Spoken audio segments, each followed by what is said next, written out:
আপনারা শেষ করে রায়গড়টা দেখে নেন আবার একটু চেঞ্জ হয়েছে।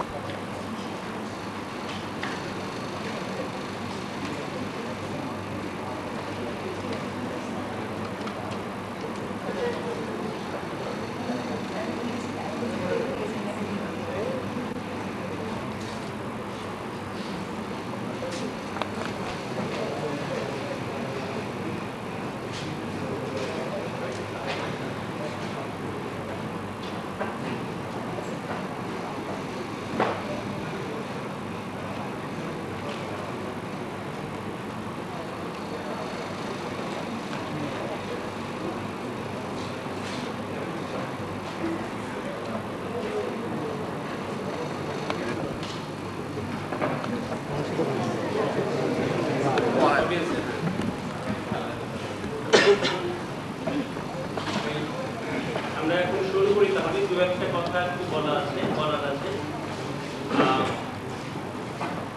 একটু অরসিকের মতো কথা, এইটা একটা নাটক আবহমান বাংলা। এটা করা হয়েছিল বেশ কয়েক বছর আগে, 5-7 বছর আগে, এবং তখন একটা দল মিলে করেছিল। এটা একজন লিখছে এরকম না, তখন একটা দল, তারা তখন একটা আবেগ বোধ করেছিল যে দেশের ইতিহাসের একটা খোঁজ করা, যে আমরা মুখে মুখে ইতিহাস পড়ি, বাঙালি সংস্কৃতি গিয়ে সব পড়ি, কিন্তু আমাদের অস্পষ্ট, ঠিক ওইভাবে সকলের অন্তত ধারণাটা ঠিক নেই। এবং সেটা যদি আমরা একটু বুঝে দেখি যে আর ইতিহাস তো ক্রমে ক্রমে একটা তৈরি হয়ে ওঠে, এবং আজকের যে ঘটনা, আজকের বাস্তবতা, এটাও ইতিহাসের অন্তর্গত, যে কিভাবে আমরা এখানে পৌঁছালাম এটা বোঝার জন্য। মানে প্রায় বলতে গেলে আজকের যা কিছু বিপদ, সেই বিপদটা কিভাবে ঘনিয়েছে সেটার একটা বোঝার চেষ্টা, যে আমরা কিভাবে কোনো বেরোনোর উপায় আছে কিনা। অর্থাৎ এরকম বলতে চেয়েছি যে নিশ্চয়ই এমন না যে সবসময় বর্তমানের মানুষ আমরা ভাবি যে আমরাই খুব মুশকিলে আছি, কিন্তু নিশ্চয়ই এরকম না। এই মুশকিল তো ছিলই, তো সেগুলো পারও হয় মানুষ। তো কিভাবে কখন পার হয়েছে, কি ঘটনা ঘটেছে, অর্থাৎ এরকম একটা বলতে চেয়েছেন রূপকথার আদলে, যেন এখন এই ঘুমন্ত পুরীতে রাজকন্যা ঘুমন্ত, এবং সেইখানে তাকে জাগাতে হবে। রাজপুত্ররা ইতিহাস রাজ্যে যাচ্ছে জীবনকাঠির সন্ধানে, অর্থাৎ যাচ্ছে হলো ইতিহাসের তথ্য জানবার জন্য, সত্য জানবার জন্য, যে কি করে বাঁচনের মন্ত্র পাওয়া যায়, যে আজকে আমরা কি করে জীবনকাঠি ছোঁয়ালে রাজকন্যা বেঁচে ওঠে। তো সেই ছোঁয়ানোর জীবনকাঠির সন্ধান করছি ইতিহাসের, এরকম একটা মানে আর কি। তো সেটা একরকম তখন হয়েছিল, একটা আবির্বোধ করা হয়েছিল। কিন্তু এখন যখন করা হচ্ছে, এখন পুরো ব্যাপারটা কেমন যেন নিজেদের কাছে এখানকার একটা অপ্রাসঙ্গিক বা হাস্যকর হয়ে উঠছে, যেন এই বিষয়ে কোনো মানে নেই। এরকম একটা যেন মনে হচ্ছে দেশ, সমাজ, ইতিহাস, এগুলো যেন কতগুলো বক্তৃতা বা বলি, এইগুলো আবার একটা নাটক, সেগুলো কিরম নাটক, এগুলোকে আগে এক সময় হতো না, এই ধরনের নাটকটা কত নাটক বলতো, নানা রকম গণনাটক বলতো, কি নানা রকম এমনি মঞ্চ নাটকের সমস্ত বিষয় থাকতো, যে এই বিষয়গুলো তখন নিশ্চয়ই ভীষণ প্রাসঙ্গিক ছিল, মানে ছিল। কিন্তু এখন তো সত্যি মানে খুব গোলমাল হয়েছে। এখন যারা করছে তারাও যেন ওই কথাগুলো ঠিক সেরকম লাগছে না, ঠিক আবেগটা বলছে। মানে একটা আশা কোথাও না থাকে, মানুষ কোথাও পেছনে ফিরে তাকায় না, যেমন সামনে যাবো বলে পেছনে ফিরছি। এখন ওই সামনে যাবো বলে ওই ব্যাপারটা নেই বলে যে পেছনে ফেরার মতো অবস্থা নেই, তো যে কোনো মতে মুখ বুঝে থাকা, কোনো মতে আত্মরক্ষা করার একটা অবস্থা দাঁড়িয়েছে। সেখানে পেছনে ফিরছি, ইতিহাসের সন্ধান করছি, একটা শৌখিনতাও বটে, বা একটা ভাবালুতা, বা একটা কথা, এই কথাগুলো সত্য না। যারা করেছে তারা বলেছে, কিন্তু ওরা প্রায় সমস্যা বোধ করছে যে কিছুতেই লাগছে না, মনে হচ্ছে যে এই কথাগুলো কেমন যেন এটা ভীষণ বেমানা। তো এরকম একটা বিপদে তবু হয়েছে, কিন্তু এটা আমরা ছাড়াও যাচ্ছে না। মনে হচ্ছে যে এটা কোনো মানে যদি থাকে আমরা মনে করছি, কিন্তু যে অন্যদেরও বই করে দেখায় তারা কি বলে। এবং এইটা তৈরি করা হয়েছিল কিন্তু অনেক বেশি সাধারণ মানুষজনের সামনে ইতিহাসের বড় সত্যগুলো সরলভাবে তুলে ধরার একটা চেষ্টা। এবং এর মধ্যে নিশ্চয়ই অনেক অসম্পূর্ণতা থাকবেই, কারণ এটা একটা লম্বা চেষ্টা হয়েছে, মানে অনেক দীর্ঘকাল সময় ধরে, সেইটা কতটা পারা যায় বলা মুশকিল। তো সেটাকে চেষ্টা করা হয়েছে যে একটা মানে কতগুলো বড় সত্য খুঁজে আনবার চেষ্টা একটা সময়। তো সেই করে খুব সরল রাখা হয়েছে, কতগুলো দৃশ্য ছবি করা হয়েছে, সমস্তটা সহজ রাখার চেষ্টা হয়েছে। এবং তাতে এখন ধরুন এখন আমাদের এই যে দর্শক আপনারা নিশ্চয়ই আমাদের বিশেষ দর্শক, জ্ঞানী গুণীজন। তো জ্ঞানী গুণীজনের কাছে অনেক কিছু মনে হতে পারে যে আমাদের ইতিহাসের কাছে নাকি আমরা তো জানি না, সেটা একটু মুশকিল হবে। এটা কিন্তু যেন ঠিক আপনাদের জন্য না, কিন্তু তো আপনারা বলুন যে এটা সকলের কি হতে পারে, বা সেটা হওয়ার জন্য কি করা যেতে পারে, বা এটা কোনো মানে আছে কিনা এখন করার। এই সব মিলে আমরা আসলে জানতেও চাই। সেই জানতে চাই নাটকের পরে সেটা আপনাদের সংক্ষেপে বলবেন যে এটা কি হলো, এটা কোনো মানে আছে কিনা, এটা করা যায় কিনা, বা আর কি হলে এটা কোনো মানে হতে পারতো। এই সব সত্যি যদি বলে সেইটা আমরা এই জন্য আগের থেকে একটু বলা যে এই মুশকিলটা আমরা বললাম, এবং আমাদের মুশকিলটা একটা কথার কৌশল না, সত্যি খুব মুশকিল বোধ করছি যে এটা এমন জিনিসে ছাড়াও যায় না, ধরাও যায় না, এটা কি করবো না বুঝতে পারি না। তো সেইটার আপনারা একটা তার বিচার দেবেন, সেটা আমরা জেনে আমাদের পরে করতে সুবিধা হবে, সেটা তবে আমরা নাটকের উপরে শুনবো। তো এখন এটা শুরু হোক। এটার নাম আপনারা জানেন, আবহমান বাংলা। তাহলে এটা শুরু করা।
বুকের মধ্যে তাই ধুকপুক ধুকপুক।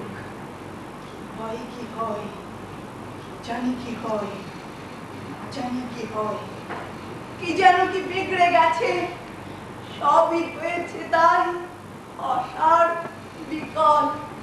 সকলই হয়েছে সকলের বোঝা, প্রকৃতি, সমাজ আর মানুষে মানুষ সকলে হয়েছে সকলের বোঝা।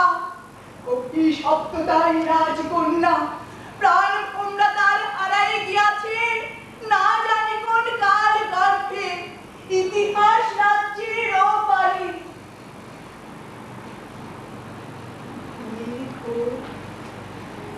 ভাঙবে কবে, রাজকন্যায় জাগাবে কে?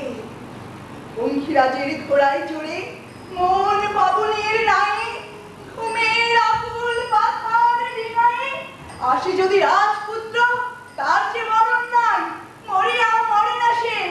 রাজপুত্র নীলকমল, লাল কমল, ডালিম কুমার, নিশি বাবাইয়ের পর ভাগাও রাজকুমার। রাজকন্যা উদ্ধার মাগে কতকাল তোমার পথ চাহিয়া, জীবন কাঠির সন্ধানে যাত্রা করো, যাত্রা করো রাজপুত্র।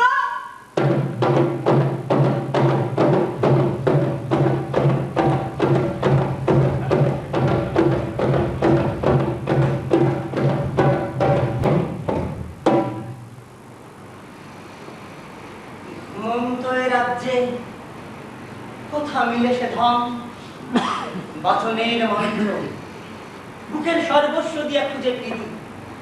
একবার ভাবি বুঝি মিলল পথ, আর পায় না। রাজকন্যা উঠে দেখি জাগিয়া 47-এ 71-এ। 2 দিন যাইতে না যাইতে আবার কোন অভিশাপে হারাই সে ধন, বাচনের পথ পাই না। রাজকন্যা উঠিতে না উঠিতে ঘুমে ঢলিয়া পড়ে বারে বার। রাজ্য দেশ মরণ কাঠির ছোঁয়ায় হয় আন্ধারে আন্ধার। প্রজাকুলের চোখে মুখে লেপিয়া দেয় মরণের বিধুমুখ। কানামাছি কানামাছি ও তারে পাবি তারে ছবি কানামাছি কানামাছি ও যারে পাবি তারে ছুবি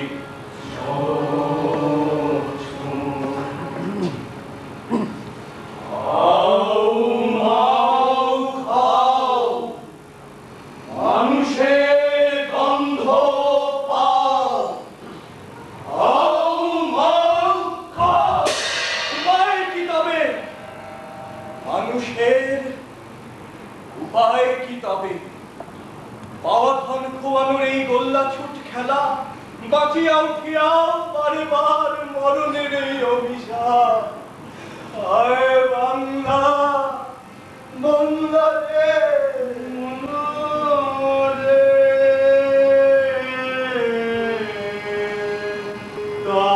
তারাইয়া লাও বাংলা রে। 12 কোটি সন্তান দলে দুঃখের আনলে মনরে তারাইয়া লাও বাংলা রে। রাহুর কবরে পড়েছে চন্দ্র, রাহুর কবরে পড়েছে চন্দ্র, অন্ধ অধীর বুড়ি। রাহুর কবরে পড়েছে চন্দ্র, অন্ধ অধীর বুড়ি।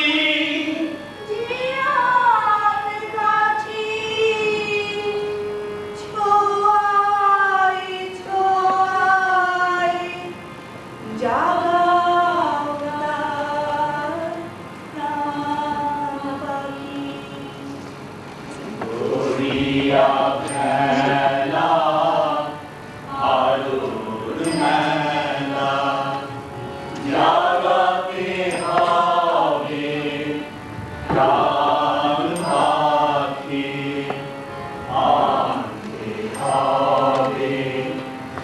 জীবন কাঠি হইয়া ফেলা আলোর মেলা জাগাতে হবে প্রাণ পাখি আনতে হবে জীবন সন্ধান করো মূল পূর্বপুরুষ মোদের অন্ধকার সাতরাইয়া বাঁচায় প্রাণ পাখি কোন জাদুতে উদ্ধার করে ফিরেছে জীবন কাঠি সেই আদি পুরাণ কাল হতে মন মন চলে যাত্রা করে ইতিহাস রাজ্যে বাঁচনের সেই মন্ত্র জীবন কাঠির সন্ধানে পূর্বপুরুষের আদি পুরাণ কাল হতে কালে কালে কালের সাগর পাইয়া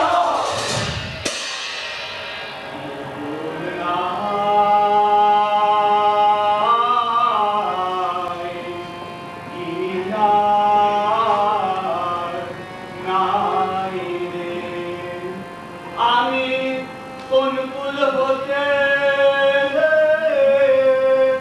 কোন কুলে যাব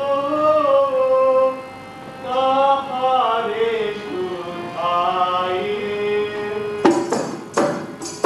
ওপারে মেঘের ভাটা কান্দ কবি চলি ওপারে মেঘের ভাটা কান্দ কবি চলি আমি নদী পাবে যাই যাই রে আমি এই দেখিলাম সোনার ছবি আবার দেখি যাই রে আমি এই দেখিলাম সোনার ছবি আবার দেখি যাই রে যদি ভুল নাই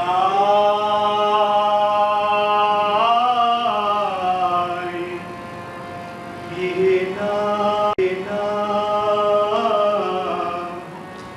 নাই রে রাজপুত্র ডালিম কুমার সন্ধান করে ফিরে এ ভূমির কথা সেই আদি উৎস কাল হতে গঙ্গা ব্রহ্মপুত্র আর মেঘনার পলিতে গড়া এ ভূমি হিমালয়ের বুক চেরা ধন সাত রাজার ধন মানিক রতন নদী এই নদী মোদের আদি মাতা মা জননী জানেরও জান প্রাণেরও প্রাণ আহা আহা কি বা তার নাম নামেই যেন মধু ঝরে কি জাদু কি মহিমা তার এক জীবন তরানো যায় তারই নাম গানে আইরে আমার নদীমালা আইরে আমার নদীমালা আইরে আমার ব্রহ্মপুত্র গঙ্গা যমুনা মেঘনার কপালে তোরা টিপে দিয়ে যা ধরেশ্বরী মধুমতি কীর্তন তোলা বুড়িগঙ্গা ইছামতি শীতলক্ষা কর্ণফুলি সুরমতি দাস চিন্তা করো তোয়া কর্ণফুলি সুরমতি দাস চিন্তা করো তোয়া মিলন মোহনায় তোরা এক হয়ে যা মিলন মোহনায় তোরা এক হয়ে যা বঙ্গোপসাগরে তোরা মিলে মিশে যা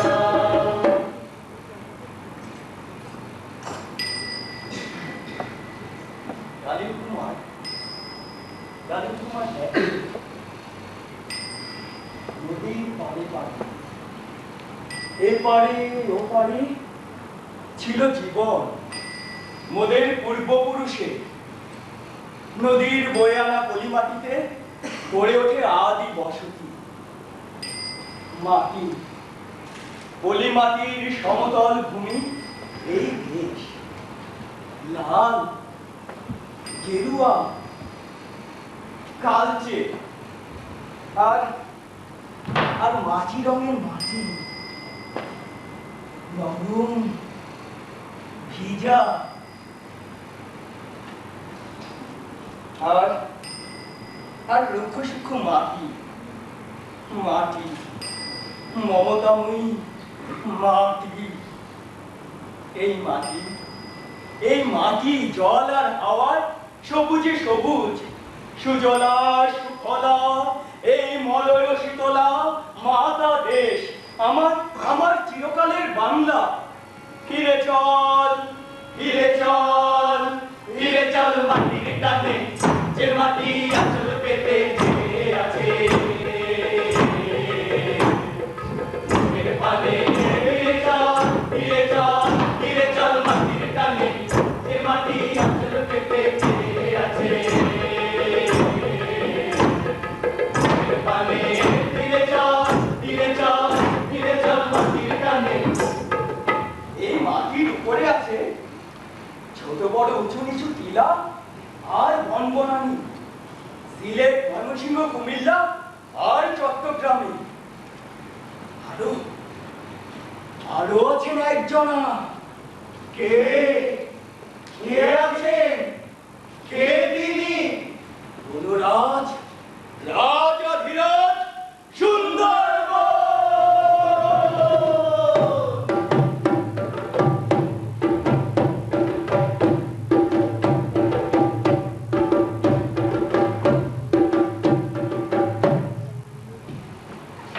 মা বলো দেবী তোমার বালকের বনে, মা বলো দেবী তোমার বালকের বনে, সেই কথা তোমার মাথা কি যেন মনে, শত্রু দুশ্মন চাপা দিয়া রাখো ঘরের কোণে, দোহাই মা বলো বিবি, দোহাই মা তোরে।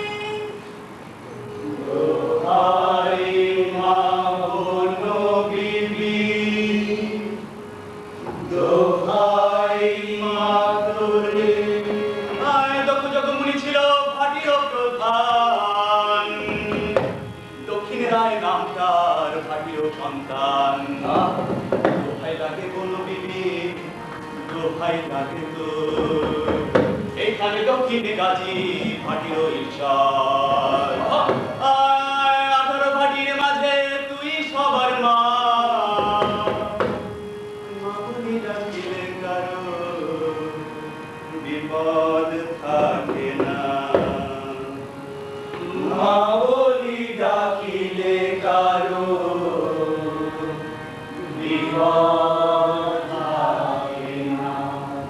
সেই সে আদিকালে বাংলা অঞ্চলের এমন যে বিবিধ বিচিত্র ভূমি, নানা গোষ্ঠীর মানুষজন বসত গাড়ে, তা সে কম করেও নাকি 1010 বছর আগে অস্ট্রিক আর দ্রাবিড় গোষ্ঠীর মানুষজন ছিল তারা। কেউ তাদের ভেট্টিক বলেও জানতো। কোল, সবল, কুলিন্দ, হারি, ডোম আর চন্ডাল বলে ছিল তাদের নাম পরিচয়। ডালিম কুমার ভাবে, চোখ, নাক, চুল আর রঙের এত যে ভেদ দেখি আজিও একে অপরের মধ্যে, তার কারণ কি? কারণ কি? কারণ কি তার? বলেন দেখি। আরে আরে আপনারাই বলেন দেখি কি তার কারণ? সেই সে আদিকালে ওদের আদি পূর্বপুরুষগণ ছিলেন যে তেনারা নানা বর্ণের নানা চেহারার মানুষজন। হ্যাঁ, একবার চোখ মেলি দেখেন, অবলোকন করেন পরস্পরে, কি কি মনে হয়? চেনা চেনা লাগে? আরে আরে লাগবেই তো, চেনা চেনা লাগবেই তো। সকলেরই সঙ্গে আছে যে মোদের রক্তের বন্ধন, আদি পূর্বপুরুষ ছিলেন যে তেনারা সঙ্গে। আর আজ ওরা কি চোখে দেখি তাদের? আদিবাসী, উপজাতি বলে হেয় করি, কত দূরের বিদেশি যেন তারা, শত্রু অধিক শত্রু কেন? এগুলি আজ ভেদ করি, ভেদ। অথচ এই ভেদের ভেদ করেই তো কালে কালে জন্ম নিয়েছিল একদা এক জাতি।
আমাদের এই বাংলা অঞ্চলে স্থায়ী বসতির পত্তন হয় কবে, কিভাবে? কবে, কিভাবে? শিকারের সন্ধানে মানুষ ঘুরে বেড়াতো একদিন এদিক ওদিক, এখানে সেখানে। সেই সে আদি যুগে ঠিকানাবিহীন যাযাবর ছিল মানুষ। তারপর একদিন এই বাংলা ভূমিতেও তারা খুঁজে পায় ফসল ফলানোর জাদু মন্ত্র।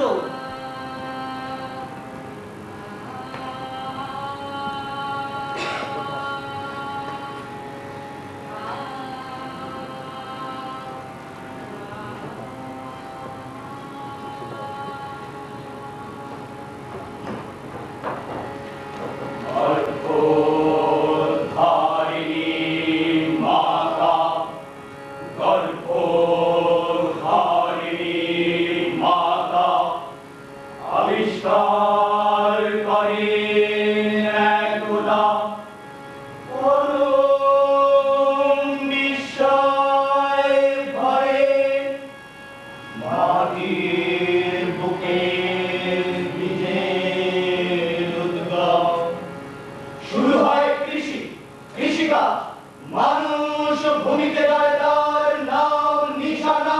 সেই থেকে বাংলার মাটিতে ফলে সোনা, শুরু হয় ফসলের উৎসব গান।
পূর্বপুরুষ মোদের সেই যে গাহিয়াছিল ফসলের উৎসব গান, আজিও তা হয় নাই শেষ। রাজপুত্র ডালিম কুমার দেখতে থাকে ছোট ছোট গোত্র গোষ্ঠীতে ভাগ হয়ে বাস করে মানুষ, এক এক বংশের এক এক সমাজ। এক সমাজের সঙ্গে অন্য সমাজের ছিলই না কোনো ওঠা বসা। এ তো ভাই কোনো কাজের কথা না, কেবল নিজেরা নিজেরা, খালি আমরা আর মামারা ভালো। এই করলে কি চলে? সভ্যতা গড়ে। হ্যাঁ, কালের নিয়মে তাই কয়েক গোষ্ঠীর সমাজ মিলিয়া গড়ে ওঠে জনপদ। সেই সব জনপদের কয়েকটি নেওয়া হয় অঞ্চল, আর অঞ্চলে অঞ্চলে জোট বাঁধিয়া হয় ছোট ছোট রাজ্য। তা সে ২৫০০ বছর আগে পূর্বপুরুষ মোদের গড়ে তুলেছিল সমৃদ্ধ এক জনপদ, কৃষি আর বাণিজ্যে পরমান্ত।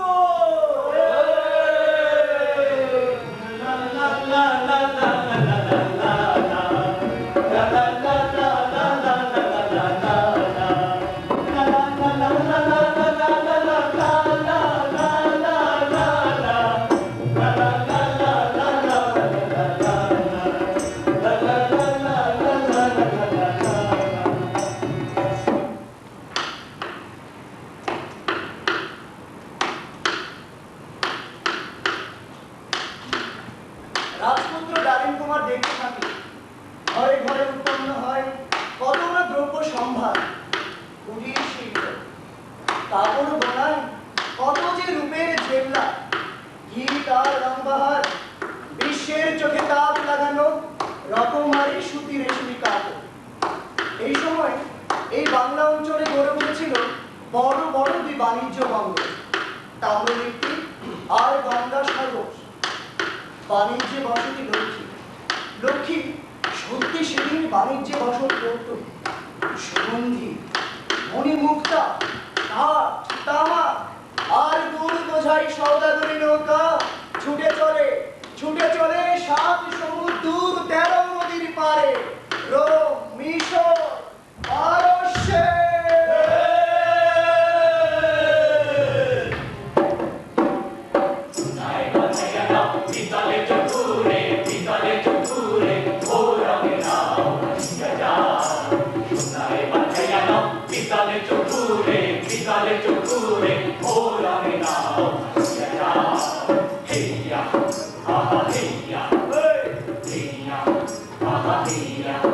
অন্য দেশের সাথে বাণিজ্য করে জাত সওদাগরের পূর্বপুরুষেরা দেশ ভরে ছিল সোনার, ঘর ভরে তুলেছিল সোনার। কেবল গানে নয়, কবিতায় নয়, সোনার বাংলা সত্যি ছিল একদা।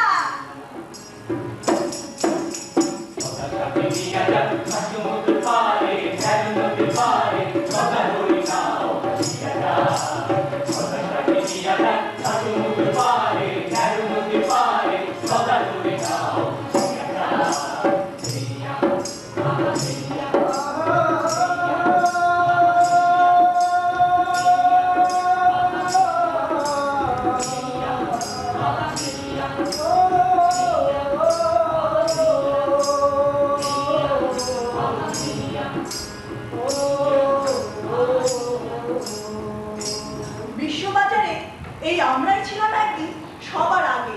সেই 2000 বছর আগ পর্যন্ত গ্রামের পাশাপাশি গড়ে উঠেছিল নগর, শিল্পের নগর। আর মানুষে মানুষে সেই আত্মীয়তার বন্ধন, কুটুম্বিতা, মিতার সই পাতানো সেই মানবলীলা, বলো তার কথা বলো। হ্যাঁ, ছিল একদিন সেই এক সমাজ, মানুষের সমাজ। রক্তের সম্পর্কে বাধা ছিল তারা। আমার বাড়ি যাইও বন্ধু, করতে দিলাম চিরা, জন্মান্তে করতে দিলাম শালি ধানের চিরা রে, শালি ধানের চিরা। শালি ধানের চিরা দিয়াম তিন্নি ধানের কই, ঘরে আছে কালা গায়ে, ঘরে আছে কালা গায়ে, গামছা বাঁধা দই রে। আমার বাড়ি যাইও বন্ধু রে, বন্ধু কইতে দিয়াম চিরা, আমার বাড়ি যাইও বন্ধু রে। নদীর কূলে বসত ছিল আদি পিতামহের, নদীর কূলে বসত ছিল আদি পিতামহের। দুঃসাহসে লড়তো তারা বিশাল ছাড়তো কান্দিতে, বিশাল ছাড়তো বনে, বিচুরা প্রকৃতি তারা করিত যে জয়। মনে লইয়া তাদের কথা, মনে লইয়া তাদের কথা, তোদের হয় রে, তাদের কথা স্মরণ কইরা ভাই। ও ভাই শক্তি লইতে চাই, তাদের কথা স্মরণ কইরা ভাই। ও ভাই শক্তি লইতে চাই, তাদের কথা স্মরণ করো ভাই। আদিকালে এই বাংলা অঞ্চল ছিল ছোট ছোট রাজ্যে বিভক্ত। রংপুর, বগুড়া, রাজশাহী, দিনাজপুর নিয়া কুন্দ, ত্রিপুরা, কুমিল্লা আর নোয়াখালীর কিছু অংশ মিলিয়া সমতল, আর ময়মনসিংহ, সিলেট মিলে কামরূপ, যাকে বলে কামরূপ কামাখ্যা। ঢাকা, ফরিদপুরের নাম ছিল বঙ্গ। চট্টগ্রামের উত্তরাংশ, খুলনা, বরিশাল আর নোয়াখালীর উপকূলীয় অঞ্চল ছিল হরিকেল রাজ্যের মধ্যে। যশোর, পাবনা, কুষ্টিয়া মিলে উপবঙ্গ। তবে 2000 বছর আগ পর্যন্ত এই নানা নামে বিভক্ত এই বাংলা অঞ্চল বঙ্গ নামেই পরিচিত ছিল। সারা ভারতে, বিশ্বে বঙ্গ মানে কার্পাস, আর বঙ্গ মানে কার্পাস ভূমি, অর্থাৎ যে ভূমিতে কার্পাস ফলে। আর এই কার্পাসে তৈরি সুতি বস্ত্রের সেরা যোগানদার ছিল বঙ্গ। সারা বিশ্বে 3 ভাগের 1 ভাগ সুতি বস্ত্রের যোগানদার ছিল সে।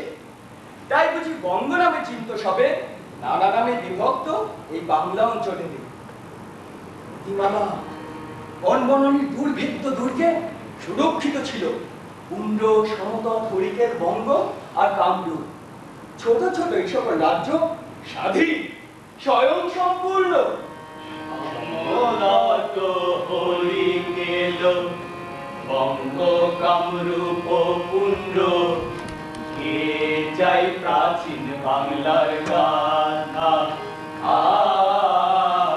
কে যাই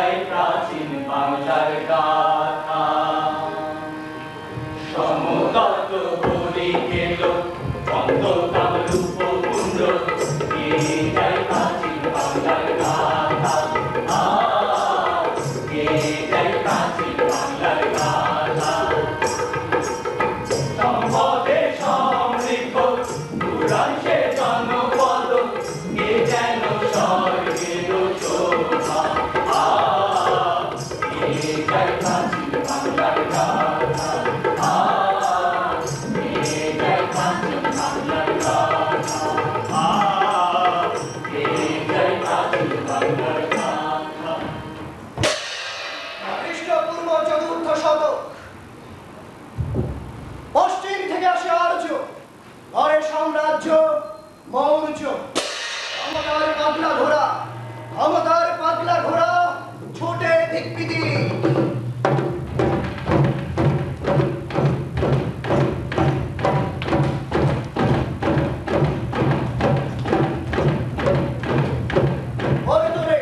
গড়ে তোলে ভারতবর্ষ জোড়া মৌর্য সাম্রাজ্য। উত্তরবঙ্গ পর্যন্ত ছিল যার সীমা। আর্য, ভারত জয়ী আর্য, সভ্য সুজম দ্রাবিড়দের কাছ থেকে অনেক কিছু নিয়েও কেবল নিজেদের সভ্য ভাবত। বাংলায় আসার আগে তাই তাদের কাছে আমরাও ছিল অসভ্য বর্বর। যেমন ভাবতো একদিন ইংরাজ জার্মান শ্রেষ্ঠ জাতি বলে নিষ্ঠুরতার চূড়ান্ত করতে ছাড়ে নাই কেউ তারা। হায় রে বিজয়ী সভ্যতা গর্ব। তা এই অঞ্চলের মানুষজনের সঙ্গে কেমন ছিল লেনদেন আর্যদের? অযোধ্যা, রামায়ণের সেই অযোধ্যা ও বঙ্গের রাজবংশের মধ্যে স্থাপিত হয় বৈবাহিক সম্পর্ক। উত্তরবঙ্গের কুম্ভ রাজা বাসুদেবের কীর্তিকথাও আছে মহাভারতে। মহাভারতের কথা অমৃত সমা, বঙ্গকুম্ভের শাসকেরা অতীব মহা। দুর্যোধনের রাজসভায় মণি মুক্তা বস্ত্র কথা, বাসুদেব কুম্ভের রাজা অতি মহাপ্রাণ। বৈবাহিক সম্বন্ধ হয় অযোধ্যা বঙ্গে, সে কথা বর্ণিত আছে মহাভারতে। বৈবাহিক সম্বন্ধ হয় অযোধ্যা বঙ্গে, সে কথা বর্ণিত আছে মহাভারতে। সে কথা বর্ণিত আছে মহাভারতে। মৌর্য আমলের পর গুপ্ত যুগ। চতুর্থ শতাব্দীতে সমুদ্রগুপ্তের রাজত্ব ছিল সমগ্র ভারত উপমহাদেশ জোড়া। তবে উত্তরবঙ্গের কেবলমাত্র উত্তরবঙ্গ ছিল তার অধীন। অপর অপর অঞ্চল তখনও পর্যন্ত ছিল স্বাধীন। বাংলা অঞ্চলের ছোট ছোট রাজারা কর দিয়ে শাসন করত আপন আপন রাজ্য। তবে তবে দ্বিতীয় চন্দ্রগুপ্ত বাংলা অঞ্চল দখল করতে উদ্যত হলে ভারতবর্ষে প্রথমবারের মতো ঘটে বিদ্রোহ। চন্দ্রগুপ্ত 7 দিন দেশের পতাকা ওড়ায়। গৌড় হয় স্বাধীন। ধর্মাদিত্য সমাচারে জয়নাম ঘোষণা করে স্বাধীন সদত। একদিন এই বাংলা অঞ্চলের পূর্বপুরুষের শৌর্য বীর্যের কথা শুনে পিছু হটতে হয়েছিল নাকি দিগ্বিজয়ী বীর আলেকজান্ডারকে। এ পৃথিবী অবাক তাকিয়ে রয়, জ্বলে পুড়ে মরে ছারখার, তবু মাথা নোয়াবার নয়। যখনই আঘাত হানে কেউ গৌর বাংলায়, জাগের উদ্ধার পাথা ঢেউ গঙ্গা পদ্মায়। যখনই আঘাত হানে কেউ গৌর বাংলায়, জাগের উদ্ধার পাথা ঢেউ গঙ্গা পদ্মায়। জনে জনে জনপদে রণহুঙ্কারে, জনে জনে জনপদে রণহুঙ্কারে, চলে ওঠে বিদ্রোহ ভাই গঙ্গা পদ্মায়। মরিতে হয় মরে তবু লড়ে বারংবার, দাবায় রাখা যায় না প্রভু এমনই দুর্বার। জনে জনে জনপদে রণহুঙ্কারে, জনে জনে জনপদে রণহুঙ্কারে, চলে ওঠে বিদ্রোহ ভাই গঙ্গা পদ্মায়। তখনই আঘাত খানে কেউ গৌর বাংলায়, জাগে উদ্ধার পাথা ঢেউ গঙ্গা পদ্মায়। তখনই আঘাত খানে কেউ। মৌর্যগুপ্ত রাজগণ ছিলেন আর্য ব্রাহ্মণ আর প্রজাগণ বৌদ্ধ। সাম্য, মৈত্রী, আর অহিংসার ধর্ম ছিল বৌদ্ধ ধর্ম। উঁচু নিচু ভেদাভেদে কলুষিত আর্য ধর্মের প্রতিবাদী যে ধর্মের জন্ম, ভারতবর্ষের প্রথম সামাজিক বিপ্লব। তবে তবে ব্রাহ্মণ্য গুপ্তরাজগণ প্রজাদের ধর্মে কর্মে বাধা দেয় না। বৌদ্ধ আর জৈন ধর্ম রাজ রোষে পড়ে না তাই, বরং একের পর এক গড়ে ওঠে বৌদ্ধ বিহার, জ্ঞান চর্চার বিদ্যালয়, বিশ্ববিদ্যালয়। চীন দেশের হিউয়েনসাং সারা বাংলায় দেখেন জ্ঞানের উজ্জ্বল দীপাবলি।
ব্রাহ্মণ্য রাজের আমলেও বাংলা ভূমি স্নাত হয় বুদ্ধের অপার করুণায়।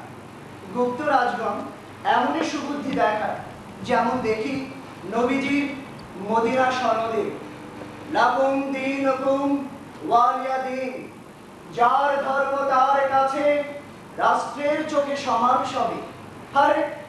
আরে তো দেখি ভাই এ যুগের গণতন্ত্র আর ধর্মনিরপেক্ষতা। মক্কা বিজয় করেও তাই কোনো রাষ্ট্র ধর্ম চাপাননি নবীজি। অথচ আজ ধর্মের নামে চলে রাজনীতি, ক্ষমতা দখলের রাজনীতি। ইসলামের নামে জাহিরি করতে চায় সবে, যেন আইয়ামে জাহিলিয়ার যুগ। লা ইকরাহা ফিদ্দীন, ধর্মের নামে বাড়াবাড়ি করিও না। বিদায় হজে এই ছিল নবীজির হুঁশিয়ারি। তাই করিতে গিয়া অতীতে ধ্বংস হয়েছে কত জাতি। বলেন নবীজি, ভাইরে আমরা আগাইতেছি না পিছাইতেছি? যার ধর্ম তার কাছে রাষ্ট্রের কি বা বলার আছে? রাষ্ট্র তো ভাই মানুষ নয় যে, ধর্ম লাগবে তার। যার ধর্ম তার কাছে রাষ্ট্রের কি বা বলার আছে? রাষ্ট্র হইল ঠিকানা ভাই, সবাই মিলিবার, সবাই মিলিবার। 1400 বছর আগে আল্লাহর রাসূল মক্কা বিজয় করার পরও করলো না এই ভুল। রাষ্ট্র ধর্ম নামে কোনো ধর্ম চাপান নাই, তোরাদের কাছে শুনি একই কথা। রাষ্ট্র ধর্ম নামে কোনো ধর্ম চাপান নাই, তোরাদের কাছে শুনি একই কথা। গুপ্ত আমল পর্যন্ত, অর্থাৎ 1400 বছর আগ পর্যন্ত ছিল বাংলা অঞ্চলে বাণিজ্যের জয় জয়াকার। সারা ভারতের সাথে ছিল যোগাযোগ বিনিময়। শুধু কি তাই, Burma, Nepal, Sinhala, Thailand, Cambodia, Indonesia, Laos পর্যন্ত ছিল লেনা দেনা, নীল মহব্বত। ইরান, আরব, মধ্য এশিয়া আর কৃষ্ণ সাগরীয় অঞ্চল পর্যন্ত ছিল বাংলা মায়ের ভুবন জোড়া আসন। ভুবন জোড়া আসন খানি, হৃদয় মাঝে হে আমার, হৃদয় মাঝে বিছানি। ভুবন জোড়া আসন খানি। অষ্ট শতকে সংকট হয়ে পড়লে বিদ্রোহ করে রাজা শশাঙ্ক। বাংলা অঞ্চলের ছোট ছোট রাজ্য ইতিহাসে এই প্রথমবারের মতো একত্রে নির্বার সুযোগ পায়। আর আর কেবলই কি বাংলা, উড়িষ্যা মগধ হয় শশাঙ্কের অধীন। আরে শোনো শোনো শোনো সবে, আরে শোনো দিয়া শশাঙ্ক নামে রাজা উড়াইল কেন। শোনো শোনো রে শোনো সবে, শোনো দিয়া মন শোনো, শোনো রে শোনো সবে, শোনো দিয়া মন শোনো, শোনো রে শোনো সবে, শশাঙ্ক নামে রাজা উড়াইল কেন। শোনো শোনো রে শোনো সবে, শোনো দিয়া মন শোনো, শোনো রে শোনো সবে। আরে ভিন্ন ভিন্ন ছিল বাংলা খণ্ড খণ্ড রাজ্যে, শশাঙ্ক আসিয়া তারে এক মালায় গাঁথে। ভিন্ন ভিন্ন ছিল বাংলা খণ্ড খণ্ড রাজ্যে, শশাঙ্ক আসিয়া তারে এক মালায় গাঁথে। শোনো শোনো রে শোনো সবে, শোনো দিয়া মন শোনো, শোনো রে শোনো সবে, শোনো দিয়া মন শোনো, শোনো রে শোনো সবে। শশাঙ্কের আমলে সারা বাংলা অঞ্চলের নাম হয় গৌড়, গৌড় বাংলা। এই পরিচয়ে সারা ভারতে ছিল তার নাম ধাম। উড়িষ্যা আর মগধ জোড়া ছিল তার পরিধি। যাকে বলে বাংলা বিহার উড়িষ্যার আদি মহান অধিপতি ছিলেন যেন তিনি, উপাধি ধারণ করেন গৌড়েশ্বর।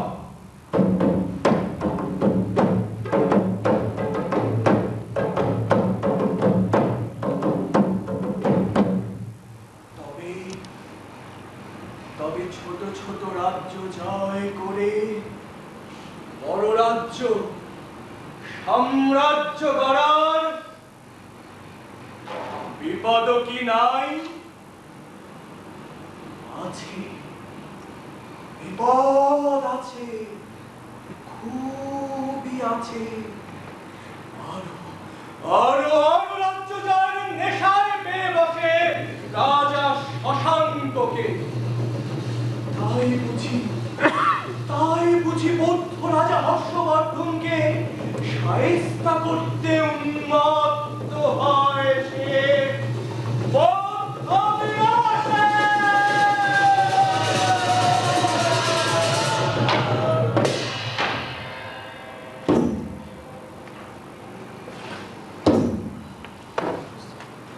সেই হইল বুঝি শুরু। আজ থেকে 1300 বছর আগে ধর্মনিয়া রাজনীতি। রাজার ধর্ম গ্রাসীকে চায়, প্রজার ধর্ম।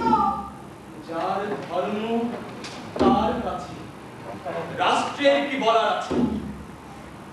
বাতিল হয় এই নীতি শশাঙ্কের আমলে। পুন্ড্র কামরূপ বঙ্গ সমতট আর হরিকেল মিলিয়া গড়িয়া উঠিতেছিল যে এক জাতি। নতুন সে জাতির মিলনের মাঝে ঘটে ফের।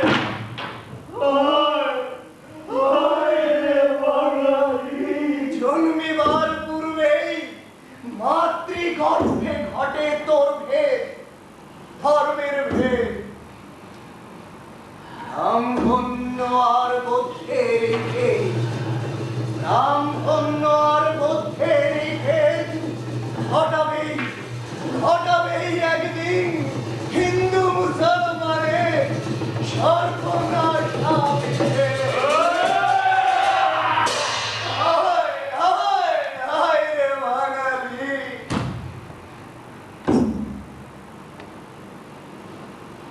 স্বাধীন রাষ্ট্র গঠনের স্বপ্ন, স্বাধীন রাষ্ট্র গঠনের স্বপ্ন ঘড়িতে না গড়িতে ভাঙিয়া পড়ে। আর আর ভাঙন একবার শুরু হইলে বুঝি সর্বনাশের প্রান্তে নিয়ে ছাড়ে।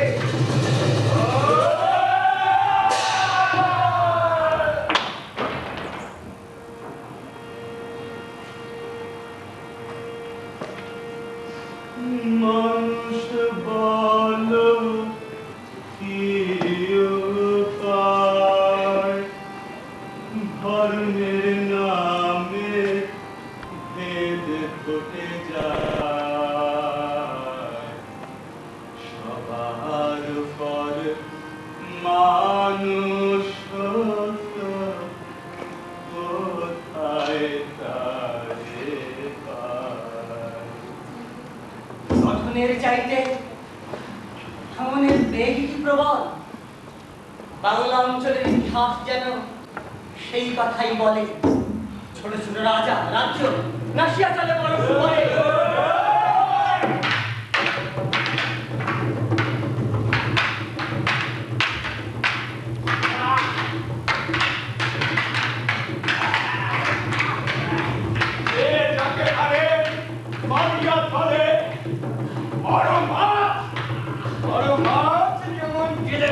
ছোট মাছ কোনো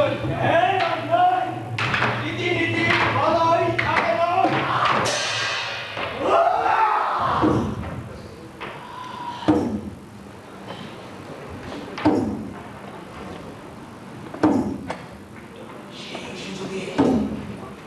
সেই সুযোগে উৎপাদন থাকা বহিঃশত্রুরা আক্রমণ করিয়া চলে একের পর এক।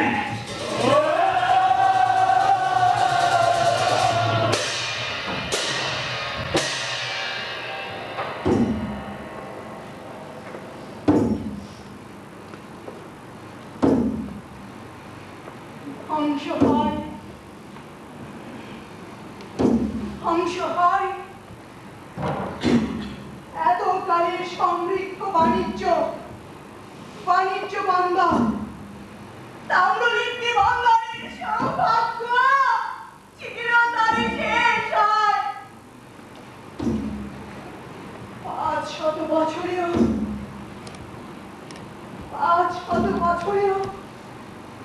আর কোনো বন্দার করে ওঠে নাই।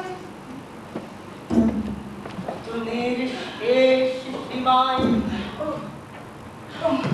পতনের শেষ সীমায় গিয়া আবার কি ঘুরিয়া দাঁড়ায় না মানুষ। যখন দেখে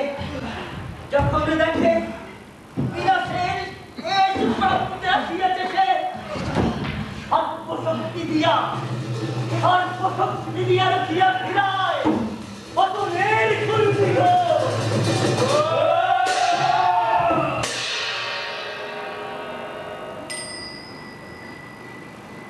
100 বছরের তাণ্ডব মাতনের পর আবার ফিরিয়ে আসে মানুষের শুভ শক্তি। মরণ সাগর পারে নবজন্ম লাভ করে মানুষ। রাত্রি যায় রে আলো আসে, মরণ যায় রে জীবন আসে। রাত্রি যায় রে আলো আসে, মরণ পারে জীবন হাসে। জন্ম লয় এক জাতি, বাঙালি জাতি। আরেক বুদ্ধি মানুষের ভাইরে সুবুদ্ধি ফিরিল, সবে মিলি গোপালে রাজা বানাইল। আরে সর্বনাশের প্রান্তে গিয়া সুবুদ্ধি যে হইল, সবে মিলি গোপালে রাজা বানাইল। আহারে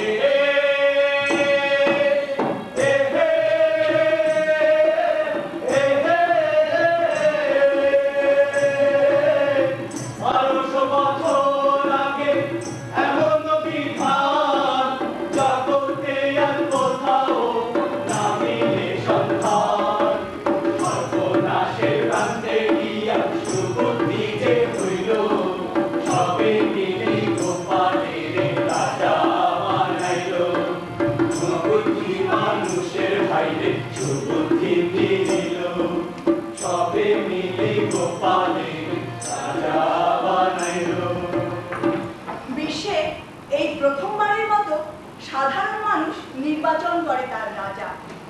100 বছরের খুনাখুনি অরাজকতায় অতিষ্ঠ তারা। সিংহাসনে বসায় গোপালের পতন হয় 400 বছরের পাল রাজত্ব। ফিরে আসে শান্তি স্বস্তি, শিল্প সাহিত্যে জাগে জোয়ার। পাল আমল যেন বাংলা ও বাঙালির জন্মের আত্মঘর। ধনিয়া ওঠে বাংলা মুনির অপরূপ মিলনের বাসে। সবার উপর মানুষ সত্য সাধন করো, মনের মন অভেদ সেই মানুষ রতন। সারা ভারত জুড়িয়া দক্ষিণ এশিয়ায় ছড়াইয়া যায় বাংলা মনের এই অপরূপ জীবন গান। সবার উপর মানুষ সত্য সাধন করো মন, মনের মন অভেদ সেই মানুষ রতন। অভেদ সেই মানুষের আচার বিচার, ওরে শাস্ত্র নয় গ্রন্থ নয়, মানব ধর্মসার। ওরে শাস্ত্র নয় গ্রন্থ নয়, মানব ধর্মসার। শিক্ষা সাহিত্য চর্চায় নামে ফল প্রতিষ্ঠিত হয় প্রাচীন এশিয়ার শ্রেষ্ঠ বিদ্যাপীঠ নালন্দা বিশ্ববিদ্যালয়। উপাচার্য আচার্য ছিলেন বাঙালি, হরিভদ্র আর কুমিল্লার শীলভদ্র। বিক্রমপুরের অতীশ দীপঙ্কর, উজ্জ্বল দীপ শিখা বাঙালি, বাংলা অঞ্চলের আদি বিশ্ব মানব। একদিকে ধর্মতত্ত্ব ও দর্শন, অন্যদিকে জাহাজ সেতু নির্মাণ আর বিচিত্র বিদ্যায় ছিল যার অগাধ পাণ্ডিত্য। শতাধিক গ্রন্থের প্রণেতা ছিলেন তিনি। বিশেষজ্ঞ পণ্ডিত হিসেবে গমন করেন তিব্বতে। জ্ঞান বিজ্ঞানে ওঝাই তরি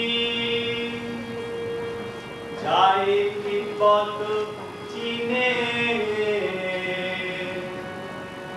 জ্ঞানের দুধ হায় দেখি রে বিশ্বের পানে। দেখো বিজ্ঞানে বোঝাই তরি যায় বিগত চীনে, জ্ঞানের দুধ খায় দেখি রে বিশ্বের পানে, জ্ঞানের দুধ খায় দেখি রে বিশ্বের পানে। বাঙালি অতীশ লঙ্ঘিল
তোমার কোলে তোমার কোলে কতই শান্তি ভালোবাসা আমরি বাংলা ভাষা মোদের গর্ব মোদের আশা আমরি বাংলা ভাষা মোদের গর্ব মোদের আশা আমরি বাংলা ভাষা।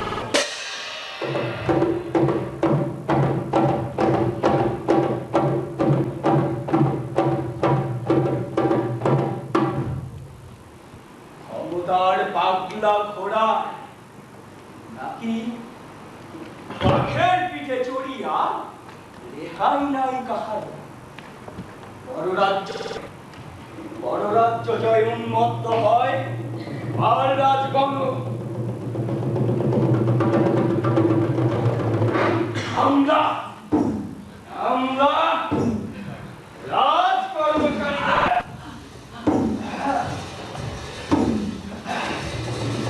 লুটপাটে মাঝে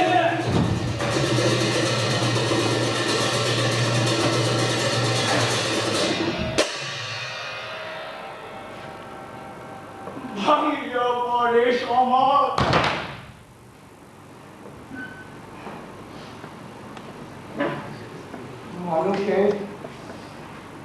মানুষের দুরবস্থা চরমে পৌঁছায়।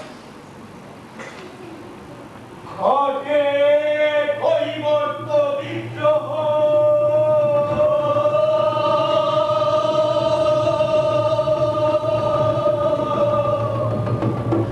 চাষি সামন্তের বিদ্রোহ বাংলা অঞ্চলের রাজশক্তির বিরুদ্ধে সাধারণ মানুষের আদি অভ্যুত্থান।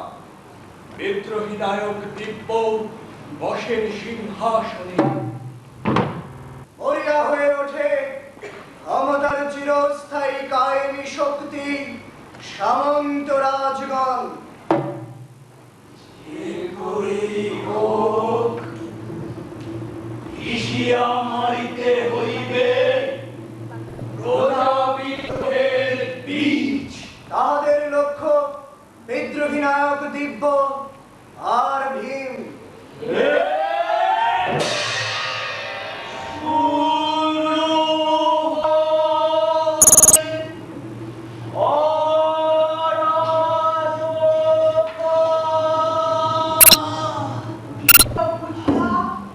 কর্ণার দেশের সেন রাজারা পূর্ব উত্তরবঙ্গ থেকে হটায় পাল রাজাদের পূর্ববঙ্গের বর্মন রাজকে উৎখাত করে দখলকারী তারা রাষ্ট্র ক্ষমতা।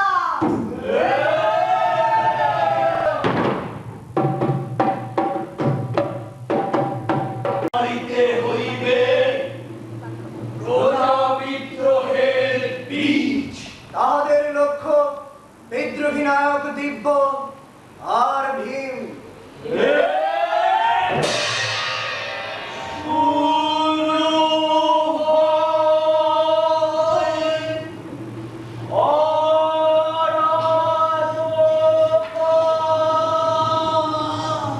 সুযোগ বুঝিয়া কর্ণার দেশের সেন রাজারা পূর্ব উত্তরবঙ্গ থেকে হটায় পাল রাজাদের পূর্ববঙ্গের বর্মন রাজকে উৎখাত করে দখলকারী তারা রাষ্ট্র ক্ষমতা।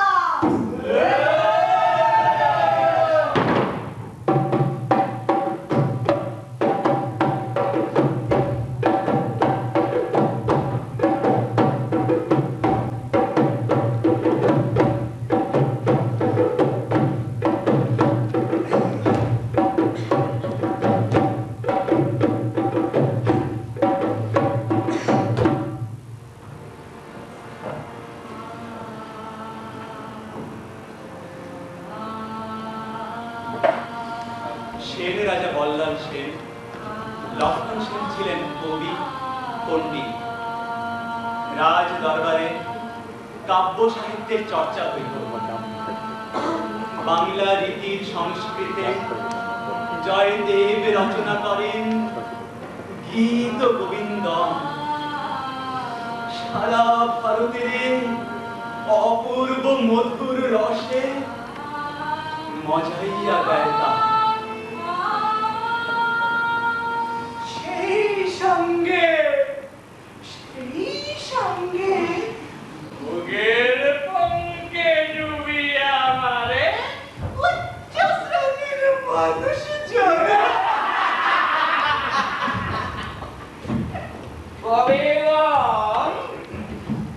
কবিগণ মত্ত হয় রাজস্তুতি রাজবন্দনা অধঃপতনের বিকার অধঃপতনের বিকার অধঃপতনের বিকার পেনাইয়া উঠে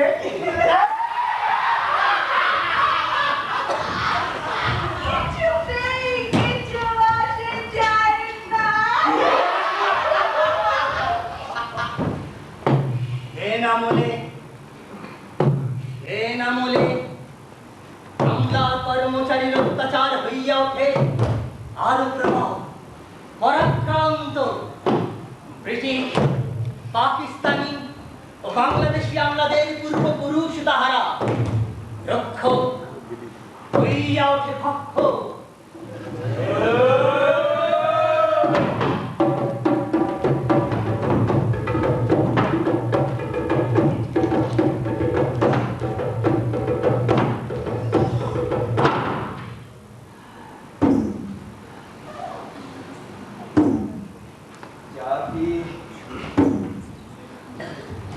জাতি ধর্ম বর্ণে উঁচু নিচু ভেদাভেদে মানুষের সমাজ হয় জর্জরিত। লক্ষ লক্ষ বৌদ্ধ ভিক্ষু হয় বিতাড়িত, খুন বিনাশ বা হয় বন্ধ বিহার।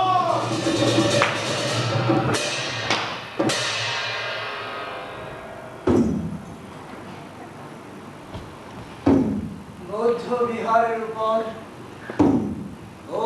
বিহারের উপর গড়ে ওঠে মন্দির। ইতিহাস আবার কি একদিন তারই শোধ নেয়? মন্দিরের উপর মসজিদ তুলিয়া তারপর আবার সেই মসজিদ ভাঙিয়া মন্দির গড়িবার নিষ্ঠুর খেলা খেলিবে বলিয়া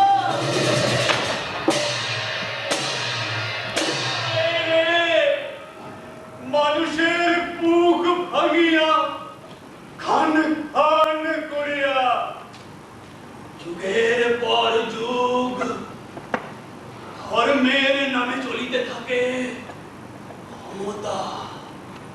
ক্ষমতার রাজনীতি।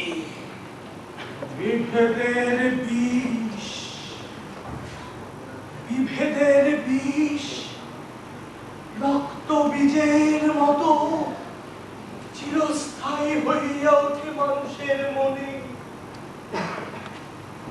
মনের এই বিষের পুঁজি করিয়া ক্ষমতার ব্যবসা চলিতেছে আজও।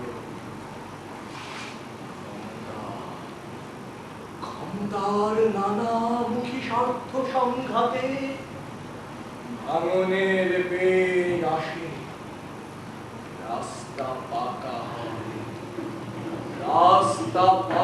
হয় বিদেশি আক্রমণে।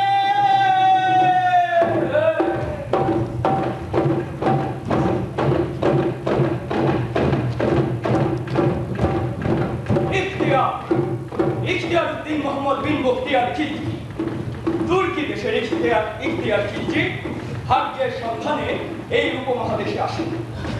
দক্ষ সৈনিক ইখতিয়ার কাজ খুঁজে ফেলে এ রাজ্য সে রাজ্য।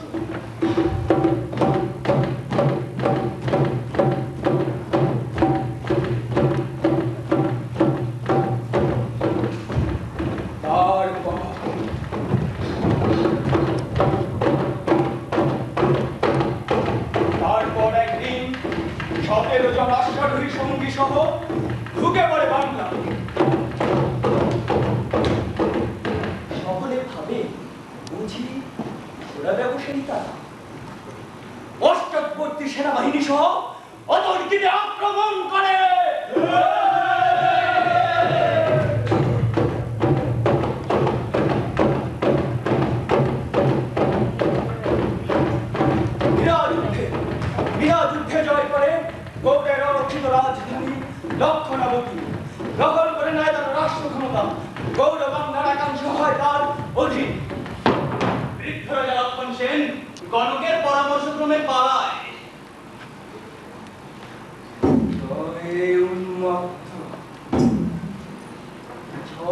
উন্মত্ত ইখতিয়ার আর সকল বিজয়ী রাজার মতোই 3 দিন ধরে লুট করে পরাভূত বাংলার রাজধানী লক্ষণাবতী।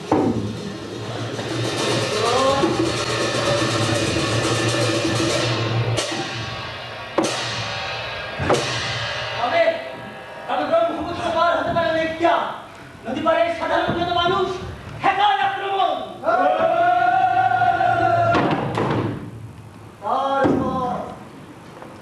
তারপর শুরু হয় ক্ষমতা দখলের অন্তহীন প্রতিযোগিতা।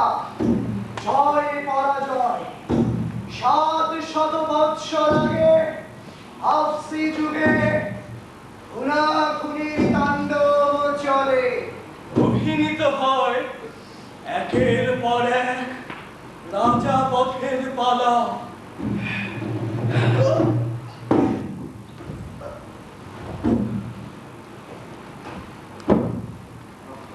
রাজগন্ধর্ব কৃতদাসের রাজত্বকাল তখন।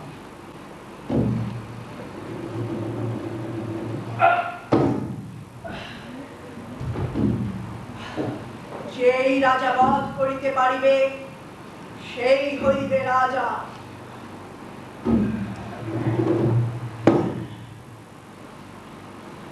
রাজা মেরে তবে হবে রাজা।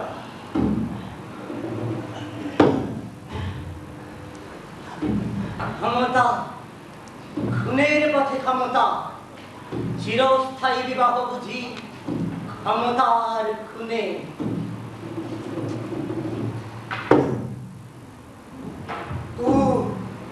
পাল্টাকুয়ের 20 বৃক্ষ রাজ রক্তে লালে লাল। নীল ঘন নীল হইয়া যায় বিশ্ব জগৎ মহাকাল ব্যাপিয়া।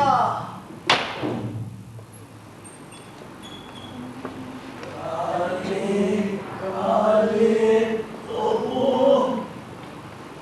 কালে কালে প্রভু বিশেষ সাহস হারি দিয়া যাত্রা করে বাংলা ও বাঙালি। হেইয়া আহা হেইয়া হেইয়া আহা হেইয়া হেইয়া আহা হেইয়া। আল্লাহু আকবার আল্লাহু আকবার লা ইলাহা ইল্লাল্লাহ। এরপর বাংলা অঞ্চলে স্বাধীন সুলতানি আমল। হোসেন শাহের আমলে হাত ছাড়িয়া বাঁচে বাংলা ও বাঙালি।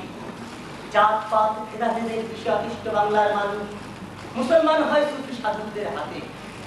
ধর্ম পরিচয় সর্বস্ব ছিল না সেদিন বাঙালি। মানুষের মনের মিলনই ছিল বাংলা মনের আদি ধর্ম। মানুষ ভাই সবার উপর মানুষত্ব তাহার উপর নাই।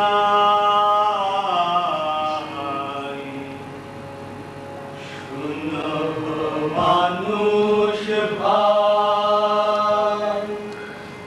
সবার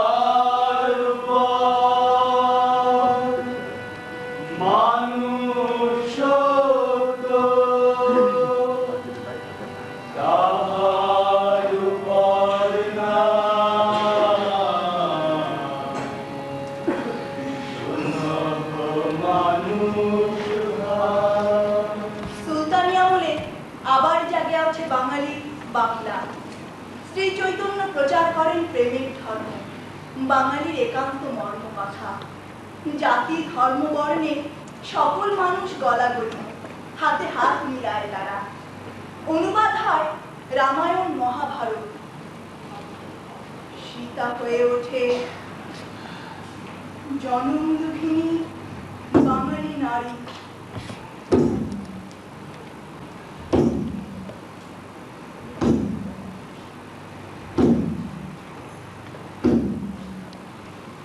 মাতা বসুমতী দীর্ঘা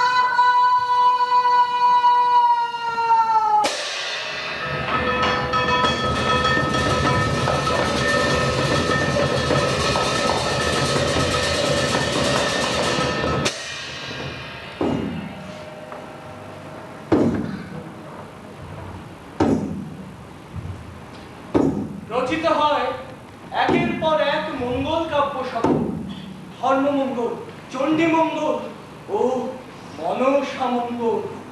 500 বছর ধরে বাংলা ও বাঙালির আদি বিশ্বকোষ ছিল যাহা। চাঁদ বণিক ঘোষণা করে দেব বিদ্রোহ।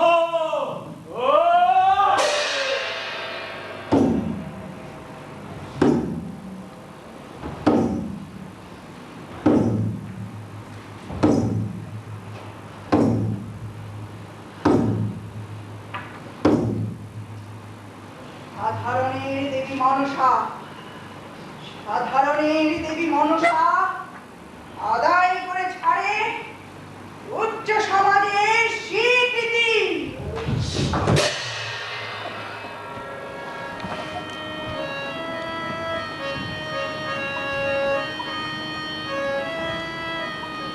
চিরকালের বাঙালি নারী যেন বেগুলা, লক্ষিন্দরের প্রাণের সন্ধানে ভেলা ভাষায় সেই গাঙুরের জলে হিরায়া দে, হিরায়া দে, হিরায়া দে, হিরায়া দে, প্রাণের লক্ষিন্দরে, প্রাণের লক্ষিন্দরে হিরাইয়া দে, হিরাইয়া দে, হিরাইয়া দে, হিরাইয়া দে, প্রাণের লক্ষিন্দরে, প্রাণের লক্ষিন্দরে।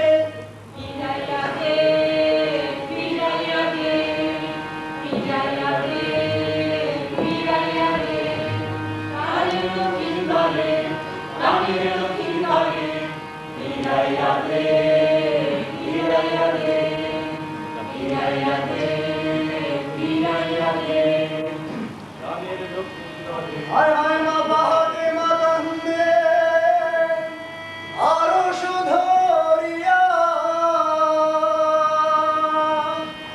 ইমাম হুসেন শহীদ হইছে কারবালাতে গিয়া। হায় রে কারবালাতে গিয়া। কারবালা প্রান্তরে মা ফাতেমার মাতম মাহাজারিতে কেন্দ্রে ভুগ ভাষায় বাংলার হিন্দু মুসলমান। ওরে আকাশে কান্দে হে বাতাসে কান্দে, আরে কান্দে ফোরাতে নদী। চাঁদ কান্দে সূরজ কান্দে, ও দারুণ বিধি। হায় রে দারুণ বিধি। হিন্দু মুসলমান হাতে হাত ধরিয়া বাংলা কাব্য লক্ষ্মীর বন্দনায় মগ্ন হয়। সুফি, সহজিয়া আর বৈষ্ণব লীলায় বাংলা হয়ে ওঠে এক বাউল বাংলা। মানুষের খ্যাপারে তুই, মানুষের খ্যাপারে তুই মূল হারাবি, ও তুই মূল হারাবি। মানুষ বললে সোনার মানুষ হবি, মানুষ বললে সোনার মানুষ হবি। মানুষের খ্যাপারে তুই, মানুষের খ্যাপারে তুই মূল হারাবি, ও তুই মূল হারাবি। মানুষ বললে সোনার মানুষ হবি, মানুষ বললে সোনার মানুষ হবি।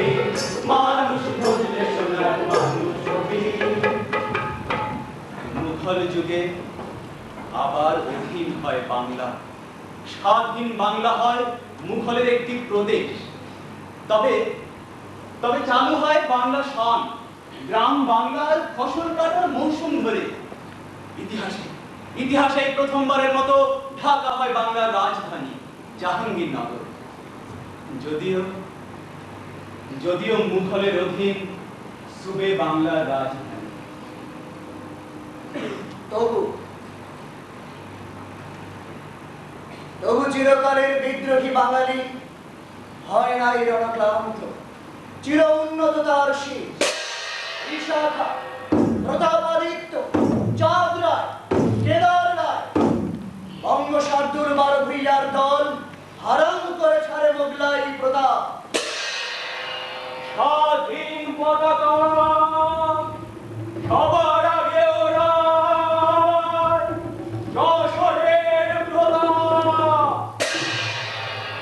তারপর একে একে আর সকল বাপের বেটা 12 ভূঁইয়ার দল। যদিও শেষ পর্যন্ত কর দামে বাধ্য হয়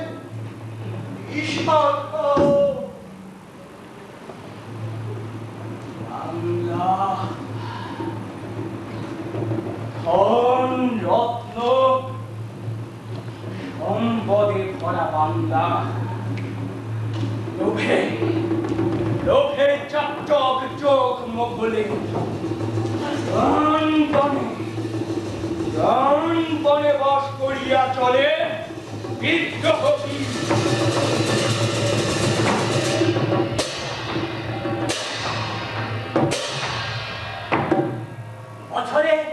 বছরে 30 কোটি টাকার উপর হুকম ভেদ বানায় সাহেব টাকা দিল্লির দরবারে।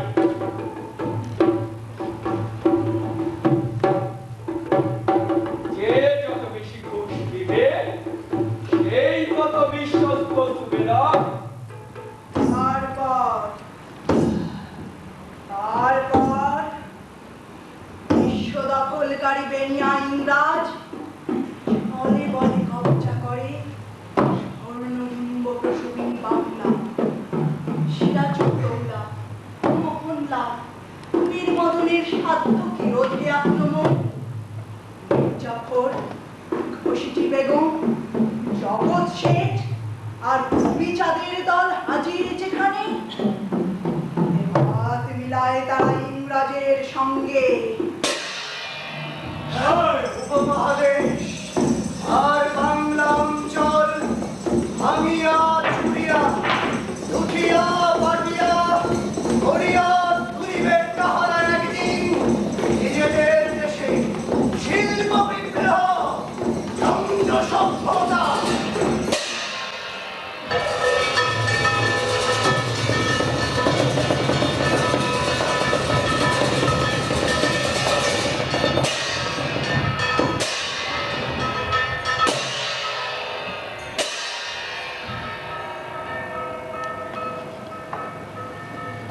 রাজপুত্র ডালিম কুমারে দেখে পড়িয়া আছে 30 বছরের অবিরাম লুণ্ঠনে এক বিরান ভূমি।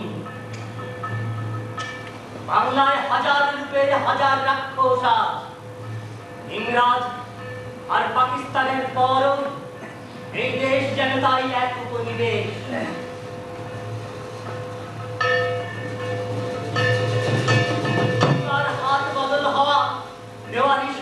মাল যেন এক, তারই ভাগ বাটোয়ারা আর ক্ষমতা দখলদারি নিয়া ছাপায় পড়েছে যেন সবে আজ গণধর্ষণের উন্মত্ততা। স্বদেশ মাতার বুকের উপর চাপিয়া বসিয়াছে সীমা, চলিতেছে অন্তর্হীন খুনের মহোৎসব। ধর্ষিতা, ধর্ষিতা, ধর্ষিতা বাংলাদেশ। মুক্তিযুদ্ধ আর ইসলামের নামে চলিতেছে এই সব। মনের নরম জায়গা খুঁজিয়াই তো চিরকাল ছুরি চালায় ঘাতকপুর। ধর্মের নামে করা যায় না হেন অপকর্ম যেন নাই। বাংলাদেশ, গুজরাট, করাচি একই কথা। ক্ষমতার খুনাখুনিতে ধর্ম আজ কসাইয়ের খোঁজালি, কপালিকের ধর্ম।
ব্রাহ্মণ্য, বিদ্বেষ, বিকাশ সর্বনাশের প্রান্তে আনিয়া ছাড়িয়াছে হিন্দু মুসলমানে দুই বাঙালিতে আজ। উপমহাদেশ তিন ভাগ করিয়াও রেখাই মিলে নাই। উপায় কি তবে? উপায় কি? নিস্তার মিলবে নাকি কিছুতেই? আর কত কত সর্বনাশ আছে বাকি। একেবারে নিঃশেষ না হইয়া কি নিস্তার নাই রে বাঙালি।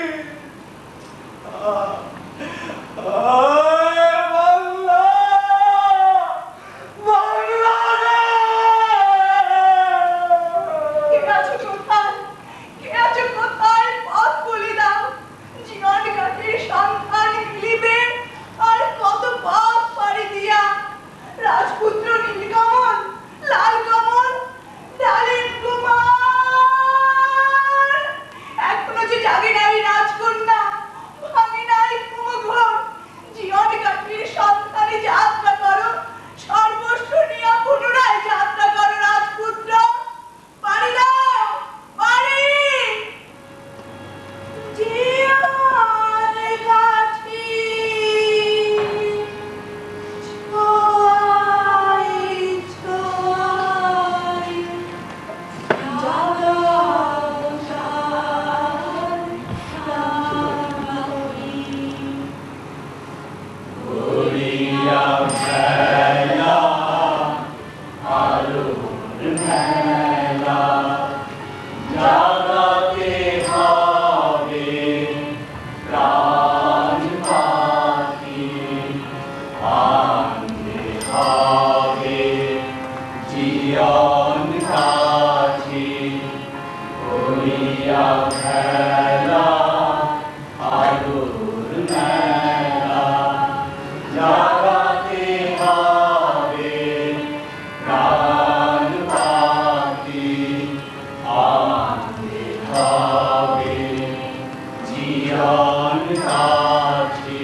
Yeah.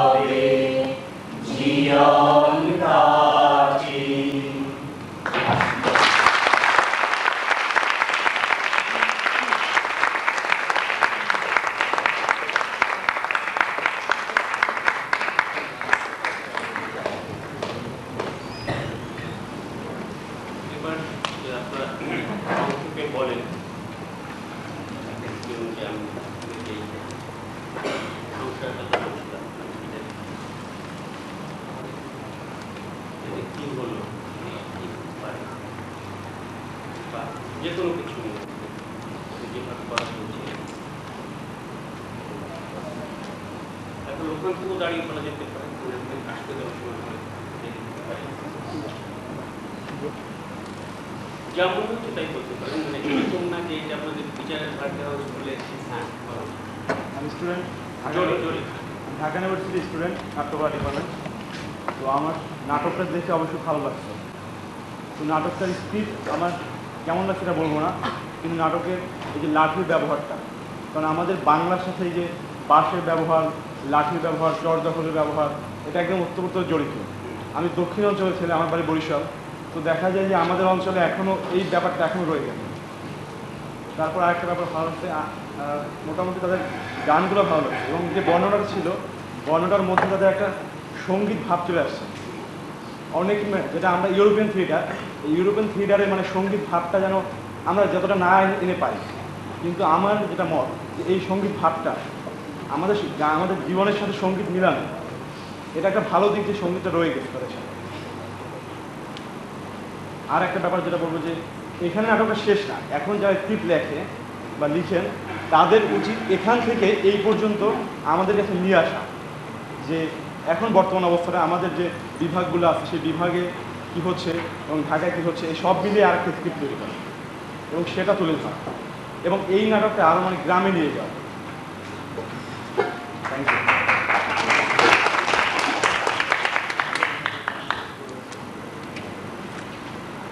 অন্য যে কোনো কিছু সম্পর্কে যেটা আমরা এরপরে করার ব্যাপারে সেটা ভাবতে পারবো আর কি।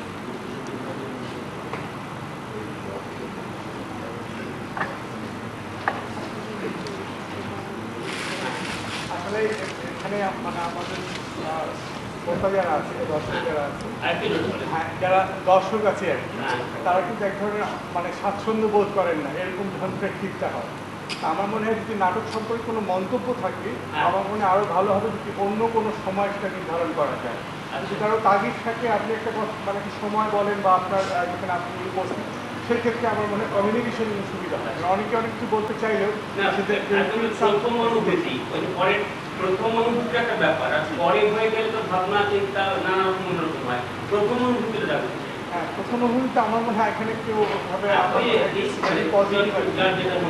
ওনার সাথে একটু বললেন যে আসলে যতটুকু দূরান্তে ছড়িয়ে দেওয়া যায়, হ্যাঁ সেটা করা হয়েছিল কমপ্লিটলি, আর করার মতোই আছে, করা যেতে পারে। শেষ পর্যায়ে দেখা যাচ্ছে কি যে এখন শুধু খারাপই অবস্থা, এখন তো অনেক কিছু, অনেক ভালো কিছু হচ্ছে, অনেক ভালো কাজ হচ্ছে, সেটা যদি দেখাতে মানুষের কতজন নোবেল প্রাইজ পেল আমাদের বাঙালিরা,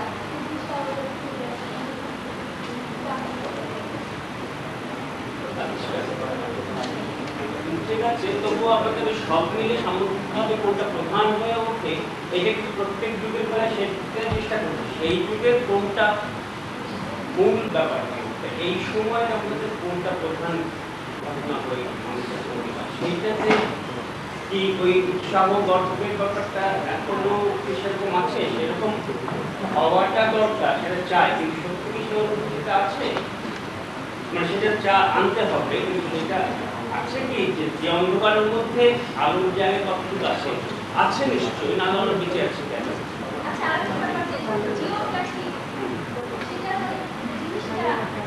জীবনকালের রূপকথা, এটা কি মানে এইটা জীবনকালের রূপকথা গল্পটা এইটা কি সবার জানেন না?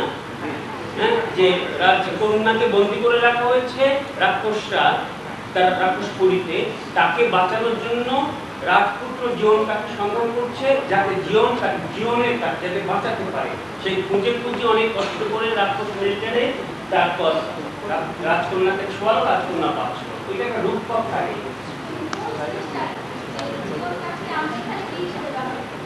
যা দিয়ে বাঁচা যায়, যাতে এই মৃত্যুর অবস্থা থেকে বাঁচবার এই জায়গায় ইচ্ছা, আবেগ, জোর।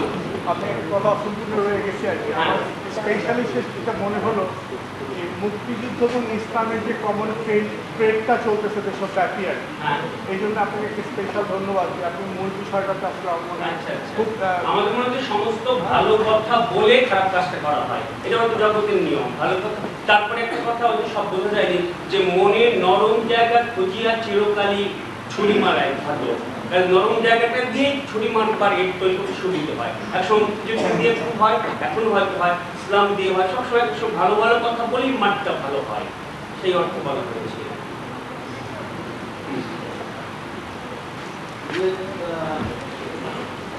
মূল যে বাঙালি জাতীয়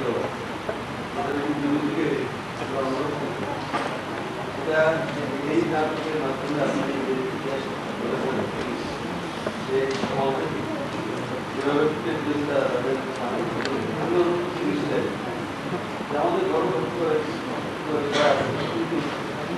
আমরা ধর্ম যদি বাড়াবাড়ি না করে একটা কথা যদি আমরা আশা রাখি বাঙালি এই সকল তাহলে কিন্তু আমাদের কোনো কোনো আমরা কিন্তু ধর্মে সবাই যে ধর্ম বাধা যাতে আমরা বাংলা যখন আমরা এই কথাটা বলি তাহলে সত্যভাবে বেড়ে যায় আমার একটা কিন্তু সহজ নয় হতে পারে কিন্তু এইটাই আমাদের জীবন। আচ্ছা, এটাই তো আমাদের এটা আমার মনে ছিল।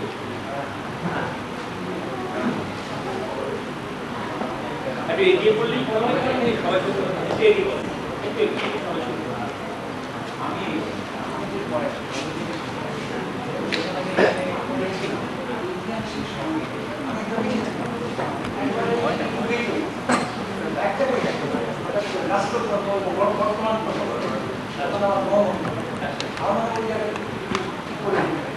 মানে ওই জায়গায় না তোলা আমাদের বর্তমান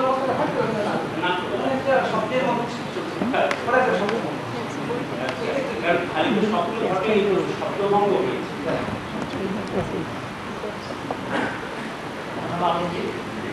নাটকটা আমার কাছে অত্যন্ত টাচি মনে হচ্ছে। আমি মুগ্ধ হয়েছি নাটকটা দেখতে গিয়ে। এটার মধ্যে আসলে ওরকম ক্যারেক্টার বা বিশেষ চরিত্র সেরকম নেই, কিন্তু হিস্ট্রিটা একটা চমৎকার আপিলিং একটা স্টোরি হিসেবে এসেছে। এটা খুবই মৌলিক এবং আমাদের বর্তমান পরিবেশ, বর্তমান পরিস্থিতি, রাজনৈতিক অবস্থা সে অনুযায়ী নাটকটা খুবই প্রাসঙ্গিক এবং আমার মনে হয় যে নাটকটা বিভিন্ন জায়গাতে পড়া প্রয়োজন। তবে এটার প্রেজেন্টেশন খুবই সিম্পল। এই আপিলটা বাড়ানোর জন্য হয়তো থিয়েট্রিক্যাল আরও কোনো কিছু কীভাবে করলে সেটা বেটার হয় সেটা তারা ভালো জানবেন, কিন্তু খুব আপিলিং সেটা সাধারণ মানুষ, আমাদের দেশের অন্য মানুষ সেটাকে যাতে অ্যাকসেপ্ট করে, সেটা করার জন্য যদি আরও কিছু করার দরকার হয় সেটা করে নাটকটা আমার মনে হয় যদি দেশের বিভিন্ন জায়গাতে গ্রামে বা বিভিন্ন জায়গাতে নিয়ে গেলে আমাদের বর্তমান অবস্থার জন্য সেটা অত্যন্ত কল্যাণ হবে। নাটক সম্বন্ধে তিনটে জিনিস বলার আছে। প্রথম জিনিস হচ্ছে যেটা উনি বলছেন যে হ্যাঁ আমরা চাই যে কিছু পজিটিভ কথাবার্তা আসুক, কারণ এখন অনেক খারাপ আছে, এই খারাপের মধ্যে আমরা বেঁচে আছি, কোনো সামনে পজিটিভ কিছু হবেই আসে। পজিটিভ যদি কিছু না আসে তাহলে সামনে কিছু করার থাকবে। দ্বিতীয় দিন সেই দিন শেষ করিনি, আনতে হবে জীবন কাঠি, আনতে হবে, আমাদের কিছু আছে, কিছু না কিছু তো আমাদের মধ্যে এখনো ভালো আছে, সেটা আছে বলে তো করছি।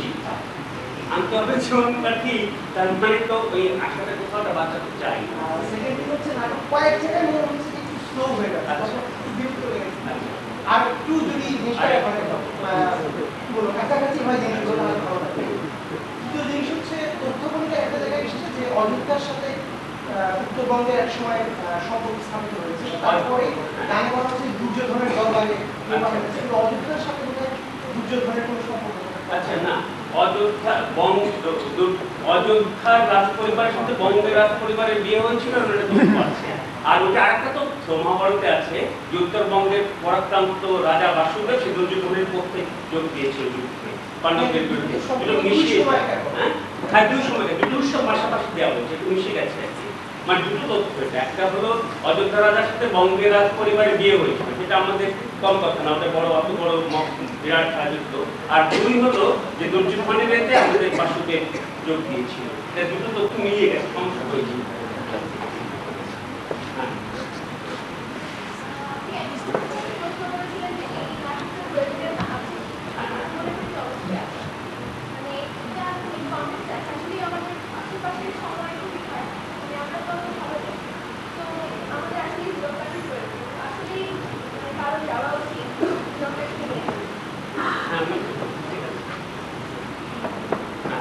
জীবনকারীকে ধন্যবাদ।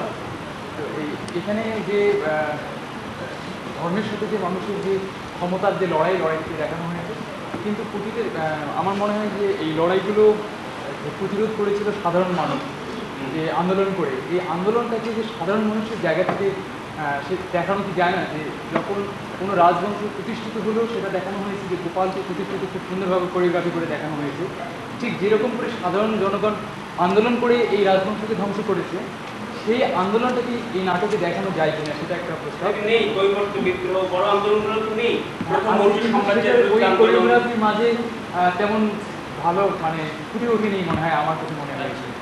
আর দ্বিতীয়ত হলো যে প্রথমের দিকে আমরা যখন দেখেছিলাম যে এই দুই ধর্মের মধ্যে বৌদ্ধ, তারপরে হলো হিন্দু ধর্ম, খ্রিস্টান ধর্ম, বিভিন্ন ধর্মের যে এগুলো এবং শেষের দিকে যখন 18 শতক বা 19 শতকের এই দিকে কিন্তু খুব আবছা আবছা করে বলে যাওয়া হয়েছে। ঠিক আমি হ্যাঁ এই জায়গায় ইতিহাসটা খুব সংক্ষেপে বলা হয়েছে এবং শেষের দিকে আমার কাছে মনে হয়েছে যে বঙ্গভঙ্গ পর্যন্ত অথবা এই আমাদের মুক্তিযুদ্ধ পর্যন্ত দেখানো হবে এরকম একটা আমি হ্যাঁ এরকম অনুভূতি হয়েছে। কিন্তু হঠাৎ করে এসে দেখা গেলো যে 3টা ভাগ হয়ে গেল বাংলায় এবং এই 3 ভাগের পর আর কোনো দেখানো।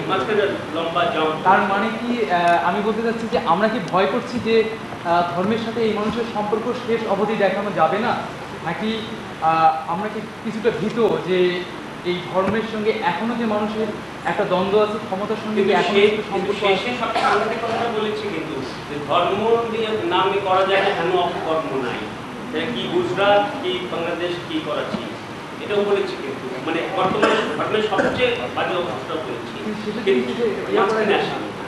মানে ওই মাঝখানে আমরা করবো মানে আমরা ইংরেজ সংখ্যাতে পাকিস্তান সংখ্যাতে আমাদের করা আছে, এরপরে দিন করতে পারবো, আজকে করা যায়নি।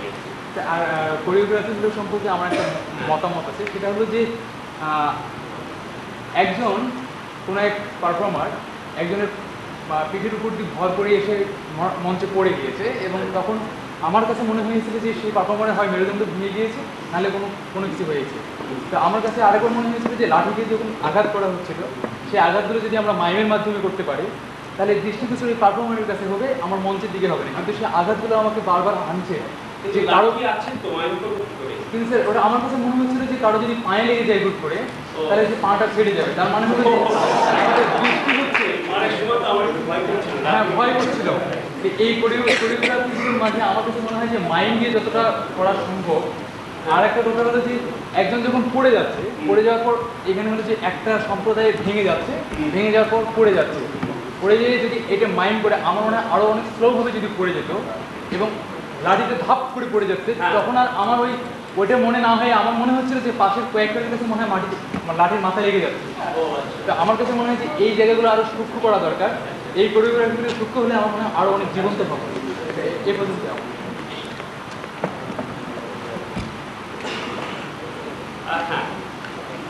অনার ভাই যেটা বললো যেটা বললো যে লাঠি ব্যবহারটা আমার মনে হয় না তারা মানে ভালোই করছে, কিন্তু খুব মানে এক্সপিরিয়েন্স তো মাত্র হবে, এটা স্বাভাবিক। কিন্তু তারা তো পারফর্মার এবং তারা কিন্তু সুন্দরভাবে ব্যবহার করছে এবং তাদের এটা উচিত সুন্দরভাবে ব্যবহার করা। আমরা যদি এখন মারামারি করতে গিয়ে একটা রক্তারক্তি করে ফেলি সেটা তো আমাদের খুব সম্ভব, তাহলে সেটা অভিনয় হলো না, সেটা তো আমার বাইরে বসেই করি। উনি তো খারাপ বলেন না, আমি তারপর ভয় পাচ্ছি বুঝতে ভুল হয়ে গেছে, ওনার বুঝতে ভুল হয়ে গেছে। মানে আমি বলতেছি লাঠির ব্যবহার হবে, কিন্তু তার অর্থ এই না যে লাঠিটার দিকে আমার মনোযোগ শুধু লাঠিটার দিকে যাবে। তার অর্থ এই যে লাঠিটার যে অর্থ বহন করছে সেটা আমাকে বুঝাতে হবে। সেটা আমার কথাটা যে এই অর্থটা যদি কখনো ধপ করে শব্দ হয় তাহলে আমার কনসেন্ট্রেশন যাবে শব্দের দিকে, কয়েকটার দিকে না কথার দিকে না, আমি সেটা মনোযোগ দেব। আচ্ছা আমি সরি আমার একটু তাড়া আছে আর কি। লাইটের ব্যাপারটা লাইট সমস্যা ছিল স্যার একটু আগে জানি, কিন্তু স্যার আরেকটু মানে এক্সপিরিয়েন্স যাওয়াতে হবে এটা নিয়ে। লাইটটা আর নতুনভাবে করা যায় কিনা। আচ্ছা আর কয়েকটা জায়গাতে লাইট পাচ্ছিল না, এইখানটা লাইট একদম পাচ্ছিল না, ব্যাগে লাইট পাচ্ছিল না। স্যার এইটা যদি একটু স্যার ভালো করে একটু মানে কাজ করা আমি কথা বলে চলে যাবো আর কি। নাড়িয়ে লাকুম দিনিকুম ওয়ালিয়াদিন, এটা মানে বহুল প্রচলিত, মানে যারা ধর্মের ব্যাপার থেকে ক্যাপিটালাইজ করতে চায়, এটা কিন্তু ইউজ নিয়ে একটা প্রশ্ন আছে। হ্যাঁ। কারণ প্রত্যেকটা সুরাই তো প্রেক্ষিতের উপরে এসছে। প্রেক্ষিত আছে। হ্যাঁ, এটা কিন্তু ঘটনা ছিল এরকম যে বিধর্মী যারা, তারা একটা গ্রুপ এসে বলতেছেন আমাদের প্রফেটকে যে ঠিক আছে তোমার কিছু জিনিস আমি মানবো, আমাদেরও কিছু জিনিস তুমি মেনে নাও। এটা কিন্তু ছিল প্রস্তাবটা, যার প্রস্তাবের প্রেক্ষিতে এটা আসলো যে লাকুম দিনিকুম ওয়ালিয়াদিন, তোমার ধর্ম তোমার কাছে।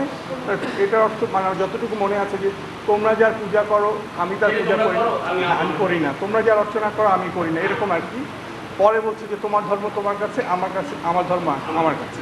সেই ক্ষেত্রে কিন্তু মানে এটা ডিফেন্ড করতে গিয়ে এই কোর্টটা কিন্তু একটু অস্বস্তিকর অবস্থা তৈরি করতে পারে। এটা কিন্তু সাযুজ্যপূর্ণ নয়, বরং আরও বেশি পরে আর একটা রেফারেন্স আছে আপনার ওই যে বিদায় হজে, ওইটা অনেক বেশি সাযুজ্যপূর্ণ। হ্যাঁ, এটা আমি সময় আছে আর কি, আমি হয়তো পরে আপনার সঙ্গে যোগাযোগ করতে পারবো আর কি। ওকে দেন, থ্যাঙ্কস ফর দিস ড্রামা আর কি। ওকে দেন এভরিবডি। জোরে জোরে। এই নাটকের আগে সঙ্গে একটা বিশেষ ব্যাপারটা পুরোপুরি আনা হচ্ছে না, শুধু দেখলাম একটা বিশেষ ব্যাপারটা আনা হচ্ছে। আমি সর্বপ্রথম পারফর্ম করেছি